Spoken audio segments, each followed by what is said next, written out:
Sziasztok! The Hungarian Heritage Podcast is back for Season 3, and we are Hungarian Heritage stronger than ever. For those of you who have been here a while, welcome back, and thanks so much for sticking around. And for those of you who are new to the podcast, welcome! I'm so happy that you're joining us. My name is Christine, and I'm the host here at the Hungarian Heritage Podcast. During Season 3, I will continue to bring you guests and topics that celebrate Hungarian culture, people, and food. And of course, we will feature all of the cool things that Hungarians are doing around the world. Together, we will discover new things and review things that you may already know. And most of all, we will have a lot of fun along the way. One episode at a time, we will build those bridges between Hungarians who live in Hungary to those who live in other parts of the world. Not to mention the bridges we will build between the generations. So, if you're looking to make that first connection to your Hungarian heritage, or you're looking to strengthen your connection, then you found the right place. Join me, and together we will connect your modern lives to your Hungarian heritage by expanding this Hungarian heritage community and making the circles of Hungarians around us Hungarian heritage strong.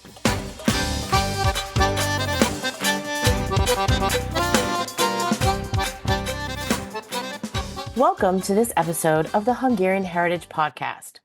Today, I am speaking with Timea Sipos, and she is here to share with us about her translation courses, where she guides her students to strengthen their English to Hungarian and Hungarian to English literature translations.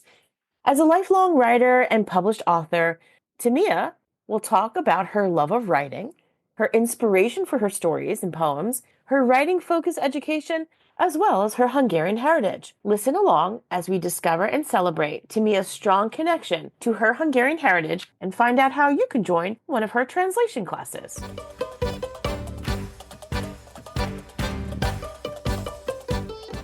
Please join me in welcoming Timea Sipos to this episode of the Hungarian Heritage Podcast.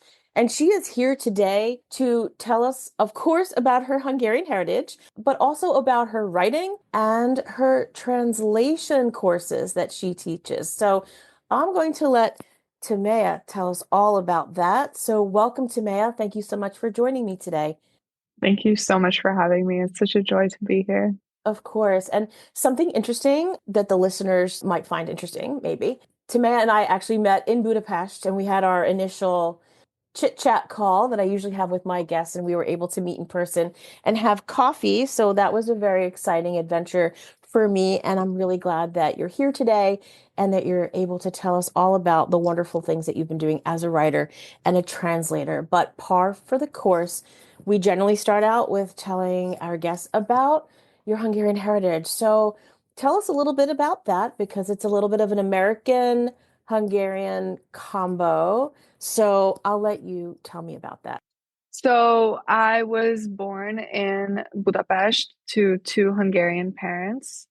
My dad had already spent some time living in LA during the 80s. He was a world-renowned wrestler who wrestled both in Hungary and in the US. And he met my mom on a visit home to Budapest. They did long distance for a while and then had me. And so we lived for the first 6 years of my life in Budapest. My mom owned an apartment on the Rádai utca near Calvin tér, for those who are familiar. And then when I was 6, my parents decided to move to Los Angeles to try out life there and give me an American upbringing and opportunities and experiences. So we lived there until I was 10 years old, and then we moved to Las Vegas because they wanted to get a house, and the housing market was so much better there, still is to this day, much more affordable in that regard. So I grew up in Las Vegas primarily. So from the time I was 10 until I was about 25, I lived there. I earned both of my degrees at the University of Nevada, Las Vegas, one in a BA in English literature and an MFA in creative writing with a focus in fiction, which is also when I started translating. when I started writing poems seriously. And then I spent all of my summers actually back in Balatonlala. So my parents would send me home to spend time with family and also to like help preserve my knowledge of the language. So we were speaking Right. Hungarian at home, the three of us, but my mom's side of the family, who I would spend time with in Balatonlala, they don't speak any English whatsoever. So there I was really forced to, think in Hungarian. I would dream in Hungarian during those summers. So it really helped with, yeah, just maintaining my language knowledge. Yeah, and then during my master's program, I started spending time in Budapest regularly. It was a requirement of the program that we translate and that we spend some time abroad. And I was lucky to earn funding for that. So I would visit Budapest in the summer and during the winter break as well. I just really fell in love with the city and with the literary culture here and made a lot of writer friends and translator friends. And I would spend increasingly more time here until I finally moved and Yeah. bounced back and forth, but I'm largely here now. So I have two questions about everything that you've just said. Yeah. First question is, did you maintain like that Hungarian culture? Obviously, you said speaking in the home, but did you like attend folk dance classes, and things as such, like in a Hungarian community? Like, were your parents a part of that? Were you a part of that? Scouts? Yeah, so not in Vegas because there just isn't the infrastructure for it. There's not enough Hungarians in Vegas for that kind of thing. But in LA, we attended a Hungarian church, which is really funny because my dad is very secular, but he was one of like the big like proponents of doing this to preserve that culture Mhm. and to tend to those roots. So I attended Sunday school in Hungarian and then did some folk dancing through the church as well. And yeah, made Hungarian American friends. That's awesome. I imagine you're still in contact with them and with social media and things as well, being so prevalent like in modern times now. Well, these were very close family friends. Yeah. Oh, great. So whether I wanted to be or not, of course I love to be in touch, Of, c- but of it's course. yeah, they're part of the larger family. Right. So it's interesting that you said that, with your dad being mostly secular, however, when living in the US, just keeping that connection, it was probably more of a cultural preservation, Yeah. necessarily, at least for him, as you mentioned, which is interesting because I've spoken with other guests, and that's something that's really on the forefront is, how do you maintain that cultural preservation? Like, what are the things that you do to, because not everybody goes back and forth or has ever returned, depending on situations like over the decades to present time. So attending church and doing folk dance lessons, and you might not necessarily be, just to your father's point, as religious as the other people in the church. However, it's that connection and maintaining a connection, which is pretty interesting. So also number two, I feel like you're very lucky to have had that opportunity to go back and visit your family in the summer, so your parents knew what they were doing, so that helped you be a stronger native Hungarian speaker because you were forced essentially to do it, even though I'm sure they were fun summers. So it probably wasn't that much of a forcing to enjoy your summers with your family. And I guess the third thing that I wanted to say, you mentioned that you got your degrees in the US, and I wanted to go into that question. What was your inspiration for writing? Because you you went to school for that, and was that something that you always did as a child? And who inspired you to write poems? And so I guess tell us a little bit more about that journey for you, because clearly that was a strong interest for you, writing poetry, which we'll get more into the things that you've written. But what was your inspiration for that? Yeah, I actually like to credit the move with inspiring me to write or like stoking this desire in me to start writing. Of course, like I was just learning the alphabet when we moved, but it really forced me to turn inward more. Um, I was very extroverted back in Hungary. I wanted to be an actress. I was always seeking out the stage, things like that. But then moving to a place where I didn't speak the language at all, I didn't know a single word in English when we moved. It really forced me to be quiet, listen. For the first 6 months, I didn't speak at all. I just was listening to people. And yeah, it was a very difficult transition, but nonetheless, like it brought me back to, again, to turn inward and to settle more within myself. And so I started daydreaming a lot.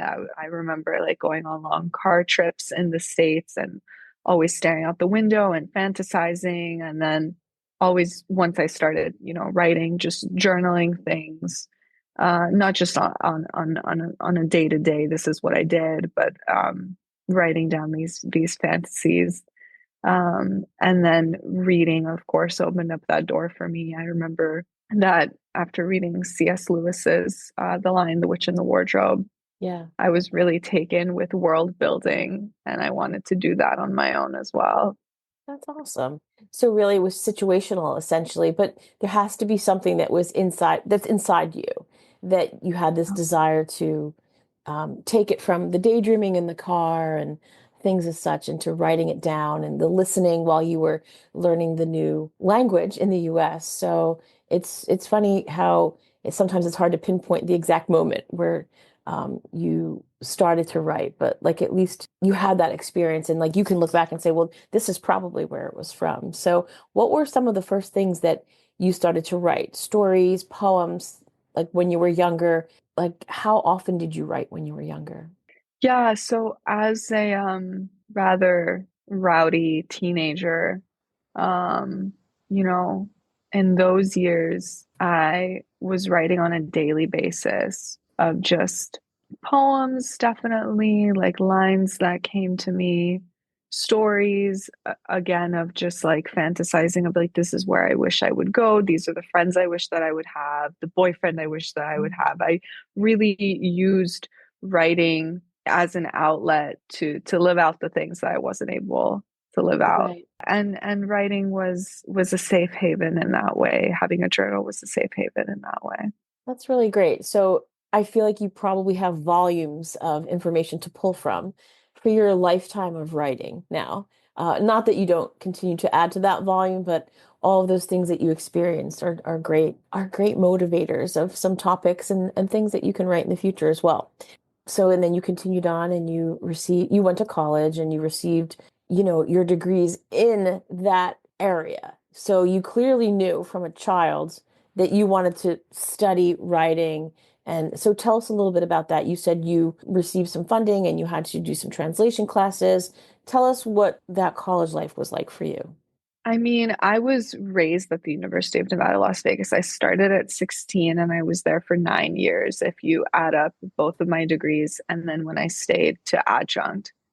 So I really became an adult there. So I owe a lot to the university and to the English department in particular, for fostering my academic life, my creative life, my international life. It was in those classrooms that I first had discovered that I wanted to teach, discovered like what my own teaching style was because I had to teach academic writing courses when I started my master's. So I can only think back on that time fondly.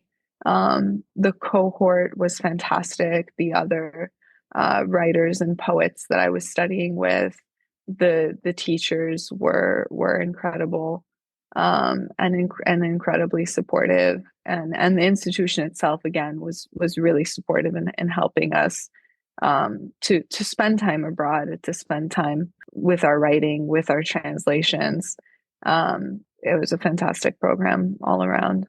Yeah, I'm a former English teacher, and I feel like the Department of English or anything related to literature it's so inspirational to be around other people in those departments because everyone has so many things to add and just, you could talk for days about literature and themes and just I always felt very inspired when I was with my colleagues discussing like the craft and the writing part and the literature part. And I imagine that that's how you felt, as you said, that it's very inspiring and uplifting. And I feel like that, not that it's not specific to other disciplines, but I feel like just being in that larger English discipline and, all the arms of things that fall under the English umbrella. It's very uplifting and people are very creative and it's an inspiring place to be. So it's amazing that you had such a great foundation, essentially, because that's where your adult life came into fruition, which is pretty great. So that took you because of the translation classes, because you are a translator of literature. How did that go? Like how did you get from I love writing to I really want to be a translator? Like, tell us about that jump for you. Yeah, so that really started when I was doing my BA and I was required to learn another language. And I thought instead of trying to pick up a brand new language and start at square zero, I'd love to build on the Hungarian that I had. My spoken Hungarian was obviously very developed, having spoken it my whole life, but like my written and my reading and my writing were lacking. I was largely self-taught to that point. Okay. And so one of those summers back in Balatonlele, I spent with a private tutor, working our way through a textbook that gave me the foundational skills I needed to read and to write in Hungarian. And then through a professor at UCLA, I passed a Hungarian language exam. And part of that language exam I knew was going to be having to translate. And so I spent that summer practicing, translating literature. And it was just meant to be practiced. It was just meant to be something that I would, check off check off the list Right. for this exam. But I really enjoyed it. I mean, obviously at the time I was already studying English literature and I knew I wanted to be a writer. And then I started doing this thing of translating, which was strange, but interesting. And then later, when I was applying for my master's, I also saw that it was one of the requirements of the program to do it. So I started experimenting again with it, and I found that I was capable. It's a requirement of the program, but for some, it is just something that they do because they know they have to do it, and then they don't spend more time with it later. But I, from the very beginning, noticed that I loved doing it, for one, and that it was informing my writing. It was teaching me how to write. So there was a summer that I spent during my master's in Budapest, where I was at, libraries and bookstores almost every day, searching for who I would translate and who I would work with. And then in subsequent summers, I was meeting writers here in Hungary and translating their work. And they were very instrumental in helping me continue to flesh out this skill because, a lot of these folks have really strong command of the English language and were able to help me and sort of guide me through this process of translating them. And so what was really attractive to me about translation that's different from writing is that it was more of a collaborative act that I was able to do with other people and to help build community and foster friendships and things like that. So once I completed my MFA at the University of Nevada, Las Vegas, I spent a year adjuncting, and then afterwards I went on to get a certificate of literary translation from the Balassi Institute in Budapest. Wow, I didn't And realize that there were different types of translation I guess, certifications. I mean, when we speak Yeah. of translation, I mean, it makes sense. It makes sense because you're translating literature, which is a little bit more than just translating a form that somebody has to submit, maybe. Um, but that's pretty, I didn't realize that the Balashi Institute even offered those things as well, because, I've spoken about the summer programs that people have attended, and there's the year-long programs, but it's interesting that there's the certification for translation as well. That's pretty great. I want to make a comment that I feel like you said that some people were taking during the program the translation courses because like they had to check that off. Just like, when you're in any type of university program, you are checking off some of those classes just because you need to get them done. And I think the fact that you used your native language of Hungarian to not reinvent the wheel, I think because you had a connection to your culture, the translation course and experience was a lot more meaningful because you were connected to it with, with your heritage. So maybe had you not chosen Hungarian, maybe who knows where you would you be translating? Because maybe you would have been frustrated with learning a new language just because you're in school and there's so many balls that you're juggling when you're trying to complete, degrees at any level. So I feel like your connection to your Hungarian heritage really catapulted you into this direction that you might not have even realized, which is pretty cool. So now you've passed all these translation courses, and so let's shift gears a little bit and talk a little bit about your writing, because then we're going to come full circle with the translation courses as well. So you are a published author. You've published a book of poetry, and the name of the book that you've published of poetry, which I love this title, it is The Shape Our Tongues Make. And the more you think about that title, the more and maybe other people don't think about it as deeply, if you're not in the English community, there's like linguistic connections to that title. And because, your tongue does make certain shapes when you're pronouncing words in different languages. So, and then it can also be related to the words you're saying in your poetry. I love that there's just like more than one meaning to that title. First of all, tell me how you came up with that title, because it's so interesting. Yeah, so the title comes from one of the poems, and the poem is about a romantic relationship with an American who, when the speaker brings the American to meet the Hungarian family, um, each half is sort of suspicious of the other and confused why their tongues can't form the same shapes as their own. Right. And just the ultimate falling apart of that relationship because of these cultural differences that can't be bridged. I think that's Yeah. a big factor in many relationships, like, that cultural bridge, which again is a topic for another episode. But so tell us a little bit more about that book of poetry, because are they random poems that you've written? Is there like an overarching arc or theme with this book of poetry? Tell us a little bit about that. Yeah, so they were written at the poems in the collection were written at the time that I was spending a lot of time back and forth between the two countries, the two cities, and juggling these two halves of my life and wanting to discover like where I wanted to live and to what degree I wanted to spend time where. And yeah, and so I think of it as my gradual disillusion with my life in America, the way that it was, and and the unending, unyielding love for Hungary and for Budapest that was growing inside of me. And so the poems are about that. They're about, pay homage to the life that I lived in America and my love for the Mojave Desert, but also in finding my place in Budapest as well as an adult and regaining my identity as a Hungarian.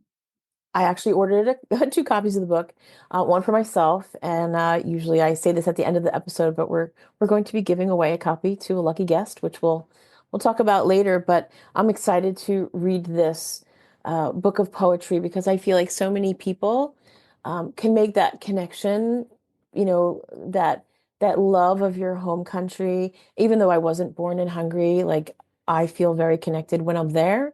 And so there's definitely those rooted emotions that I think people have with, living in the US and then, because, you could live as a very American person in the US. And then also, I've discussed in some other episodes where you're kind of living a little bit like an immigrant in the home because of language and food you eat. So I feel like that's I think that book of poetry is going to be very topical for people to read, and they're going to make that connection to their Hungarian heritage, just as you did, which was, like I said, the catalyst for why you wrote that. So you've also written in journals, so like shorter stories and things like that. Tell us about some of those pieces. Yeah, so I primarily identify as a fiction writer. As I said, my focus in my master's was fiction. I completed a book of short stories for my thesis, which since then has developed into a complete manuscript, two complete manuscripts, as a matter of fact. And and with the help of my literary agent, I've also written a novel that is currently trying to find a home. Okay. Um, all of my, not all, but the majority of my writing, especially my fiction, is about Hungarians and Hungarian Americans. Um, and yeah, my most recently completed novel manuscript is set in Budapest, and it's about statues that come to life and wander the streets looking for partners, looking for home, looking for community. That's pretty cool. And you said that book is currently looking for a home with a publisher. Yes. Oh, that's exciting. And you mentioned that you have another novel that you're in the process of writing. Is that something that you could give us a little sneak peek about? Or we don't want to spill the beans for everything, but can you tell us a little bit about that? Yeah, so the one that's in the works right now is set in Balatonella, actually. So it's bringing me back to that aspect of my roots. And it's about a young teenage girl who is spending the summer with her very eccentric grandfather, who's built himself a house on stilts in the middle of the lake. Oh. Um, and he claims to own land under the Balaton. And it turns out that it's not actually land. It's okay. So the background to this is, in Hungarian, there's a phrase like to harvest a moon. A Okay. moon is a moon's worth of land. So it's a form of measurement that we have, hold, literally moon. So he claims to have this moon or moons under the surface of the Balaton. And so his granddaughter thinks that it's moon's worth of land, but in fact, it's an actual moon or moons that are under there. So it's this sci-fi fantasy bend. So that's Yeah. interesting that it's a Hungarian phrase about a unit of measure. So Yeah. do you know like where that came from? Like and what does that equal like in a Yeah. measurement? I'm not certain where it came from, but I know that what it's equal to is how much a farmer can harvest in a day. Oh, that's cool. That's Yeah, there's actually a joke in the book that's like, well, why don't they call it a day then instead of a, or a sun rather, yeah. instead of a moon? Well, that wouldn't be as creative, I guess, as calling it a moon's Yeah, worth. Well, I guess yeah, also too, not to even dive down this path, but the phases of the moon, right? So each phase, like yeah, essentially each night would be different, whereas the sun stays the same.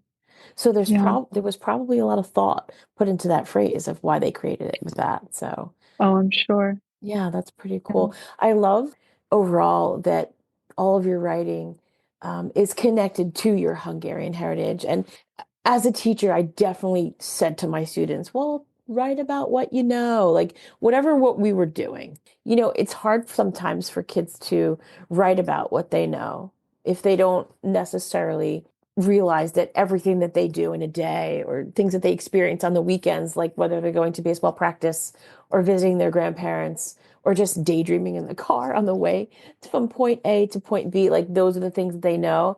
But you've definitely harnessed that writing about what you know, because all the things we've spoken about so far, you've used those as examples in your writing, and you seems like you've maintained a lot of that throughout the different types of writing between poetry and the short stories and things that you've written in journals and these two novels that you're writing. And I feel like that's really exciting when these novels that are coming out in English or Hungarian or both. Oh yeah, I write fiction only and exclusively in English. Okay. I Okay. don't expect that to change anytime Okay. soon. When those novels are available, I think they will be really great examples for people to read and feel that connection, because I think that's what a lot of people are really like looking for a lot. They want to find that something, whatever it is, whether it's joining a folk dance class or reading something or listening to a podcast or something like that. They want to feel connected somehow. And I feel like your writing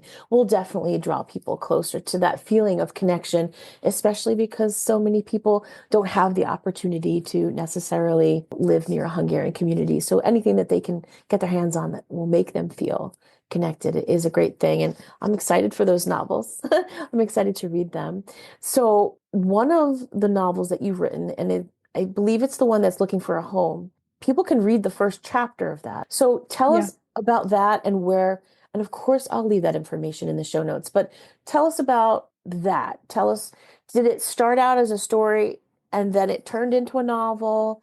And then where people can access that first chapter if they want to get a peek. So it's available to access over my website, tumiasipos.com, or for the Hungarian speakers, timeasipos.com.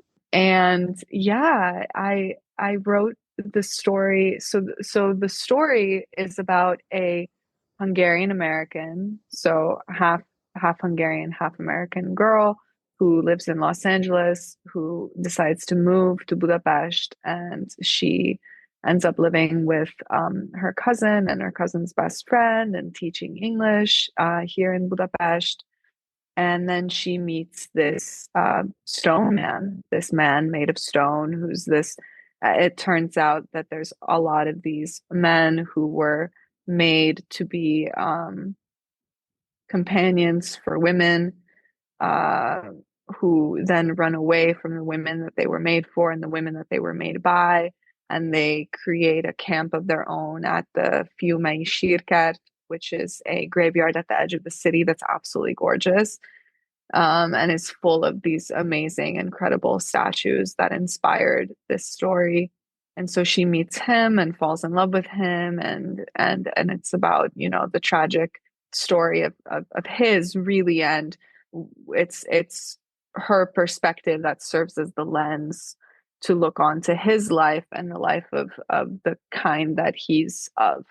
But yeah, I wrote it as a standalone story back in 2017. And then when my literary agent found me, she actually found me through the magazine in which this story was published. And she was so taken with it. And already at that point, I had another story that took place in the same universe, which was about two of the sculptors who had made David and his kind. And so I had these two stories that stuck out of the manuscript that they were originally in. And so I spoke with my agent and I said, I have this idea of developing this into a novel told in stories. And she like snatched up the idea right away and was like, we have to do it. Like, please write this. And that's what it was born out of. So the book has a lot to do with what it means to create, what it means to be a creative person, what it means when the thing that you've created grows outside of you. It has a lot to do with female sexual autonomy. It has a lot to do with social issues, especially in the context of Hungary, and about this dual identity of Hungarian American-ness. As you were telling me this whole synopsis of the story, you could also say potentially that it's parallel to that poem we just spoke of, where the American boyfriend comes home to meet the Hungarian parents, like where that like that oppositeness and the struggle that families go through when, meeting someone that doesn't speak the same language, and how that can actually go forward. It could either work or not work. There's a lot of things in between that and struggle that take place essentially when trying to make it work. So maybe like a tiny little parallel there. At least that's where my brain went with that. But that's an interesting play with these statues and the stone men. So you wrote it as a standalone story, and now it's a novel, which is pretty cool. So if you want to read that chapter, you can definitely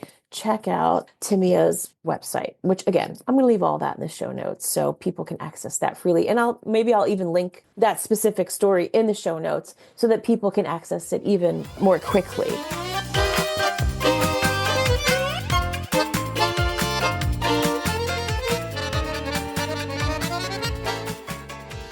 Let's move forward to talk about your translation, because we talked about it, how you did that in your studies in, at university, but this is a very big part of your life. I feel like you have so many big things that you do.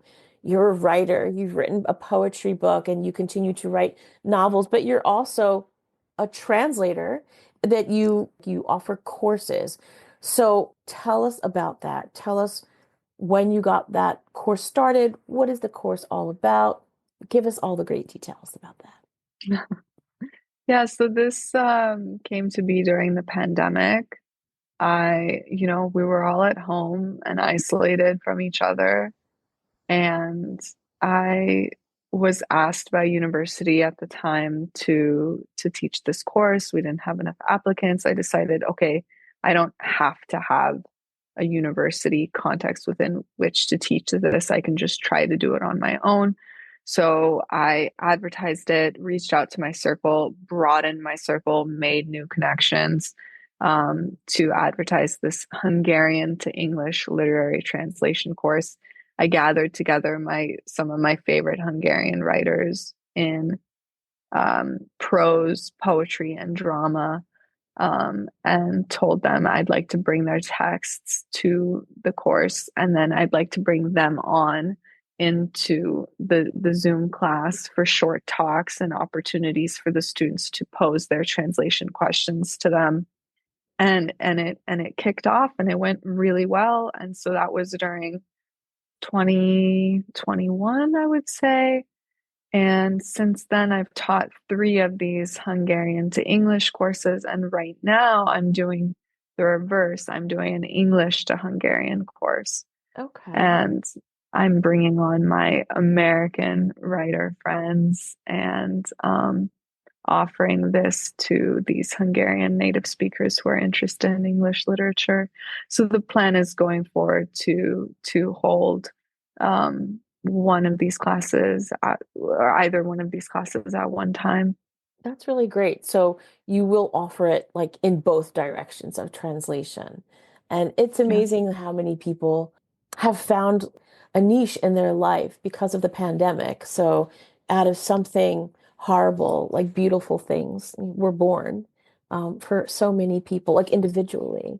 Now, the people, because the translation course is open to anyone, you don't have to be a student of English. People that sign up for your courses, like what are they looking for when they sign up for your course? I'll speak to the Hungarian to English first. A lot of the diaspora, I would say, I've had people join from all over, and it's people hoping to get closer to Hungarian literature, hoping to serve Hungarian literature with their English knowledge.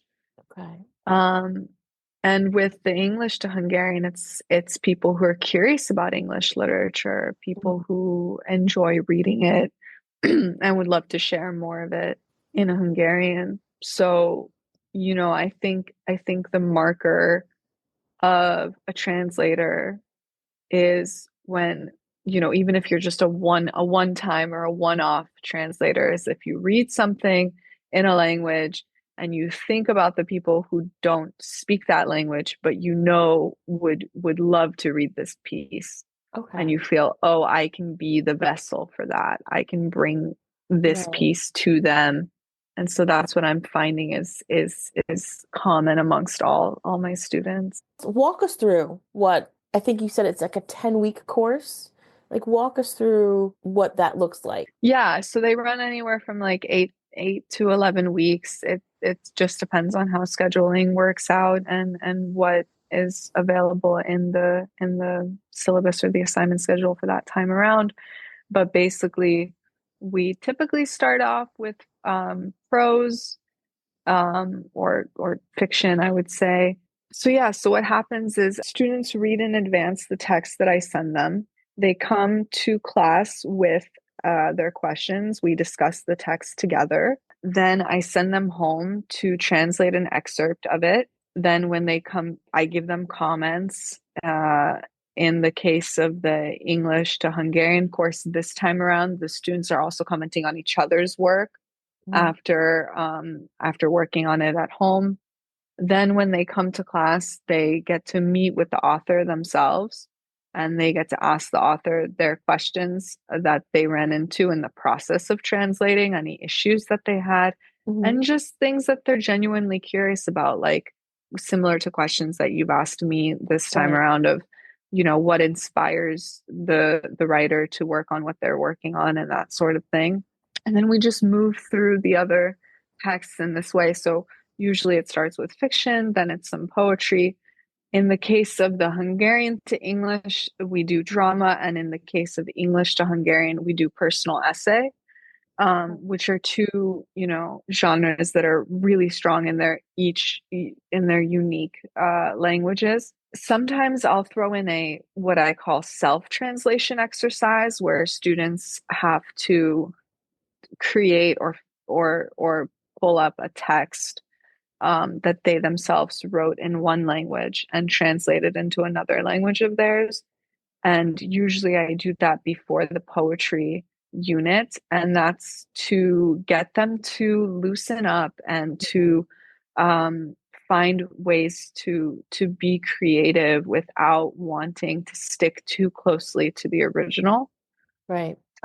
Because that's really necessary for poetry, Yeah. especially for Sure. rhyming poetry, especially for recently in the Hungarian to English course, I had students translate a rap, Cool. which Fun. again, because of the rhymes, you have to be really free with the content of what you're working on. And then the final unit is includes a workshop where we all take a look at each other's translations and everybody gets a chance to comment on everybody. And then the other thing we discuss at the end is publishing. So those who are interested in taking it beyond the exercise of just practicing Right. translations, how do you publish? Where do you publish? What opportunities do you have to gain funding? What opportunities do you have to go to residencies and other workshops and things of that nature? Yeah, you seem to be providing such a gamut of information, like from start to finish, employing your teacher tactics, to get your students to first learn the translations a little bit and then how to apply to their writing and also making them feel comfortable as a teacher. I know that's a skill that not everyone can do as a teacher because we've all had great teachers and then just like average teachers. I feel like that's, the fact that you warm them up with certain things that make them feel comfortable, I'm sure that makes them much more relaxed when they have to put forth something a little bit more creative or expand some type of writing that they might have felt a little nervous to do. I was also going to ask if you ever translated any songs, and then you said that you translated the rap song, which is pretty cool that you incorporate those things as well. When someone takes your course, do you have repeat people taking your course? Are there different levels of the course that are offered to people? Sometimes I do get some repeats, which is always really nice because it's just we get so close to one another over the course of those weeks that we spend together that every time we have to part, I it's always know. painful at the end of a course. So to get repeat faces is always lovely. And I've gotten some really good feedback from people who've repeated and who've said like, "Oh, I got as much out of it this time as I did the first time, if not more, you know?" And I think Absolutely. that's because, yeah, I think it's because I mix up I mix up what I offer. You know, I have new guests with new texts every Mhm. time. Sure. Um, so And I you're think also not a robot, like you're going to right. communicate the information in your amazing creative way, but the words that are going to come out of your mouth, they'll be similar, but they won't be the exact same thing. And then secondarily, like when teaching, for example, any piece of literature, you're going to present the same thing, but new things come to your own brain when you're teaching something. I mean, I taught the book Treasure Island for years, different periods throughout the day. And I feel like even when I read it now, like I see new things. So your people will see new things if they take your course over, which is I think a very welcoming thing to hear that they've gotten just as much out of it than the first time that they took it. So there's always new things. And as a teacher, we know that. But someone taking the course might not realize that you can take that course a second time and gain just as much doing it for a second time, which I think Yeah. is super valuable. So, any courses that you have on the horizon coming up that you don't offer yet, but maybe you're thinking about? Well, I'd like to do a Hungarian to English intensive over the summer. I had plans to make it just poetry, but I think I'm gonna have to put some fiction in there too because it's just too good. But one of these days, I think I would like to do just a poetry course where we cover all different kinds of stuff, including rap, including slam poetry, Hmm. um, rhyming stuff, non-rhyming stuff, contemporary stuff, classical stuff. So we'll see. We'll see. Lots of great things on the horizon, I'm sure. So, just one question. When you were telling me about like the people that take your courses, it seems like, there are people that are interested, obviously, in literature, whether they're a student or just like a regular person that loves to read. Um, have you seen any difficulties with grammar? Because obviously, and for those who don't know, Hungarian is one of the hardest languages to learn, setting aside the grammar part of it. Like, do you find trouble in that area with translation and with your students? Like, that's a hurdle for them. No, not necessarily. Okay. Instead, things come up that like one common thing is that in Hungarian, sentences tend to be longer because what we would call a run-on sentence in Hungarian, in English rather, is totally acceptable in Hungarian. And so Okay. when you're translating from Hungarian into English, oftentimes you have to break those sentences up, or Ooh. you have to do things like use semicolons or dashes, or where basically in Hungarian, where there's just a comma, there usually would need to be a period in English.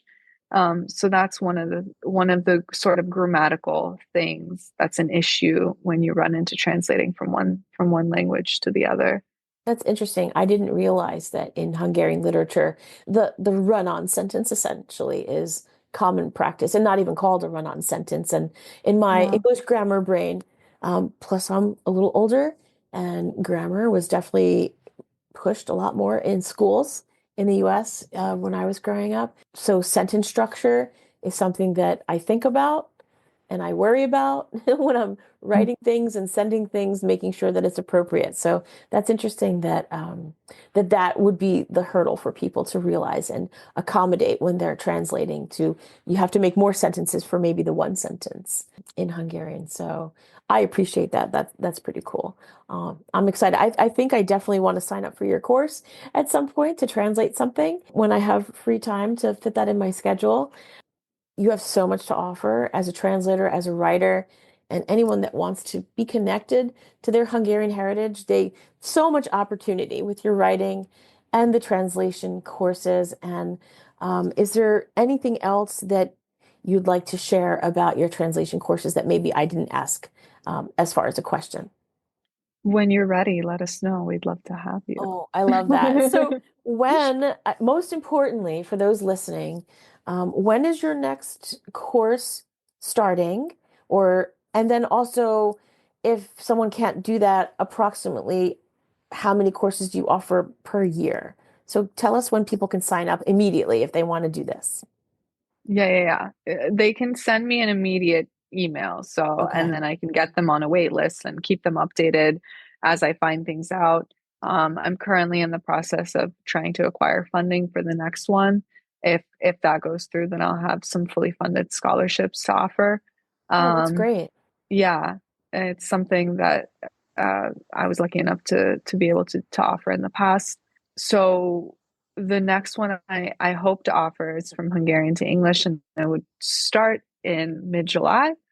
And Okay. then the one after that would be another English to Hungarian, and then that would start sometime in the fall.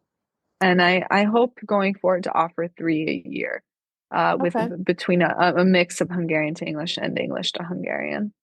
Like I've said before, I'm going to leave all of that information in the show notes. So hopefully if you're listening to this episode and you're driving, you don't have to worry about pulling over and writing all that information down.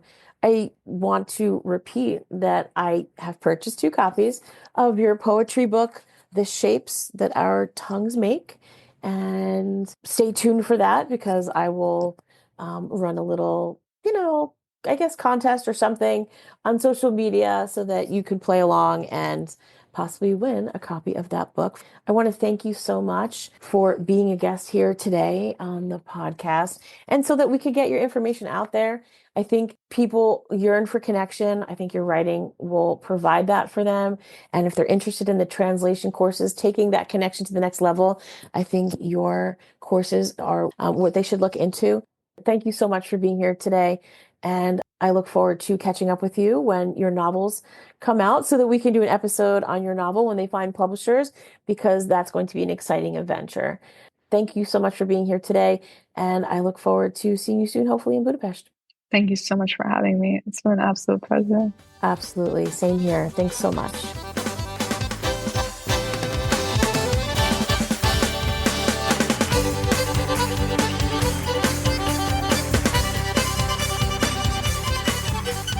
Thanks for joining me on this episode of the Hungarian Heritage Podcast with Timea Sipos. Make sure you stay tuned to my social media as we will be giving away a copy of Timea's book of poetry, The Shape Our Tongues Make, when Season 3 ends. If you are interested in joining one of Timea's translation courses, you will find that information in the show notes, as well as how you can get in contact with Timea through her website. If you have feedback or questions about this episode, or you would like to connect with me at the podcast, you will also find that information in the show notes.